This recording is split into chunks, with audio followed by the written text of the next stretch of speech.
listening to the Daily Yogi podcast. Every weekday, I'll share timeless yogi wisdom in bite-sized relatable lessons you can apply immediately to help you expand your perspective on life. Right and wrong are relative terms. They depend on the person. What you consider to be wrong, someone else might consider to be right. Here's an example. I grew up in Chihuahua, a northern state in Mexico, and a very hot state with cartel activity because of its proximity to the United States. Drugs flow through the state and into the US. Cartels are consistently fighting for territory. I remember watching a documentary on Nat Geo where the host interviewed cartel members in the mountains of Chihuahua to see how they lived, why they decided to get involved in drug trafficking, and how they perceived what they did. When the host asked one of the hitmen, "Do you think killing other human beings is wrong?" he said, "No, it's my job, it pays well, and there are not many opportunities elsewhere. I have to feed my family, and also the people I kill are involved in this business." Just imagine, this guy doesn't seem to think killing other people is wrong. He really thinks he's doing the right thing, protecting his boss and the territory and providing for his family. For me, for you, killing other human beings is clearly wrong. It is barbaric and atrocious. We would never do it. For this cartel hitman, killing is okay and justified. He reasons this because of the circumstances he grew up in. He probably didn't go to school, he didn't develop empathy for others.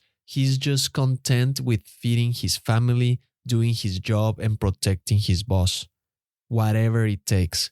He doesn't go about his day dwelling and regretting his actions. He doesn't think he's doing anything wrong. It's like a light bulb covered in layers of fabric. The light inside is the spirit, the true self. And the pieces of fabric are different levels of understanding. The outermost layer gets the least light, while the inner layers get more and more light.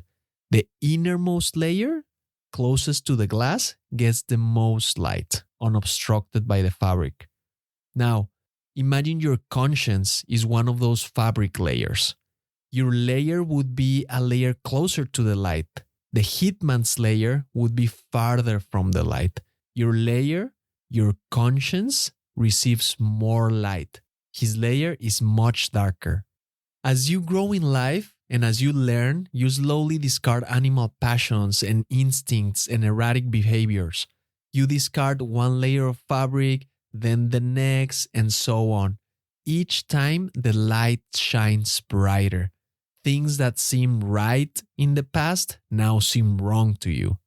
And so, each person's conscience guides them based on their highest ethical standards in their present level of development. Your mind receives more light and therefore would never harm other human beings. The mind of the hitman receives less light and therefore thinks it is okay to harm other human beings. That's why people's consciences are different. That's why right and wrong are relative and subject to each individual's circumstances, understanding, and perspective. Don't judge, don't condemn. Everyone still has the same inner light. It is just covered by more layers than yours. Their understanding of good will eventually evolve into recognizing that it's wrong to do some things. But first, each of us must develop and unfold. Thank you for listening. If you found value in today's episode, rate the show or share with a friend. And remember, take this reflection into the silence, and I'll see you next time.